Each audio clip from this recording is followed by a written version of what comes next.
आज कुछ रेसिपी बनाएंगे इन तीनों को मिलाकर। आज मैं इन सबको ऐसा बना दूँगा कि आपको भी देखकर ऐसा लगेगा कि मैं भी बनाऊँ और बहुत चटपटा होगा, बहुत अच्छा बनेगा। 2 मिनट का 2 से 5 मिनट का मतलब आप लेंगे टाइम तो आराम से बन जाएगा। चलिए शुरू करते हैं और सब स्टेप ध्यान से देखिएगा और इसमें प्याज़, टमाटर ये सब लगेंगे, तो काट के फिर आपको दिखाते हैं। देख सकते हो गाइस प्याज़ कट चुका है, तो प्याज़ कटने के बाद हम लोग क्या करेंगे, इसको क्रश कर देंगे। इन सभी को हम ऐसे करके पहले हवा निकाल देंगे इसका। ये देखिए हवा निकल गया। अब इसको ऐसे, ऐसे, ऐसे, ऐसे, ऐसे, ऐसे, ऐसे, ऐसे इन चारों को हम क्रश कर देंगे। अगर आपके पास मिक्सर है तो कर सकते हैं, लेकिन मिक्सर में पूरा एकदम हो जाता है, फिर हमें हल्का करना है बस।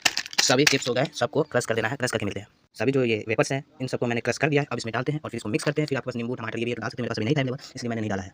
ये मैंने सभी जो वेपर्स थे उनको ये किया था। अब मैं सबको मिक्स कर लेता हूँ। ऐसे-ऐसे करके आप मिक्स कर सकते हैं। मिक्स जितना अच्छा आप मिक्स करेंगे उतना अच्छा टेस्ट आएगा इसमें। और जो मैंने भूत वाला ये था ना, अगर आपको तीखा पसंद नहीं है तो ये मत डालिएगा, बस यही दोनों डालिएगा। और मैं इसको तब तक मिक्स करके मिलता है। इसके बाद हम इसमें नींबू ऐड करेंगे। अगर आपके पास नहीं हो तो नहीं भी कर सकते हैं, लेकिन अगर नींबू डालते हैं तो स्वाद जो है इसका वो बढ़ जाता है बहुत ही ज़्यादा।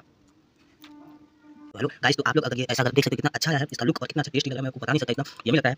और अगर आप ऐसा खा लेंगे तो कभी भी चिप्स लाएँगे तो आपको रहा नहीं जाएगा। ऐसा ही आप बनाइएगा। हम गारंटी के साथ बोलते हैं और जल्दी-जल्दी हमारे चैनल को सब्सक्राइब करके बेल आइकन को ऑल पे सेट कर दें, क्योंकि छोटे यूट्यूबर को भी सपोर्ट किया जाता है। Thank you.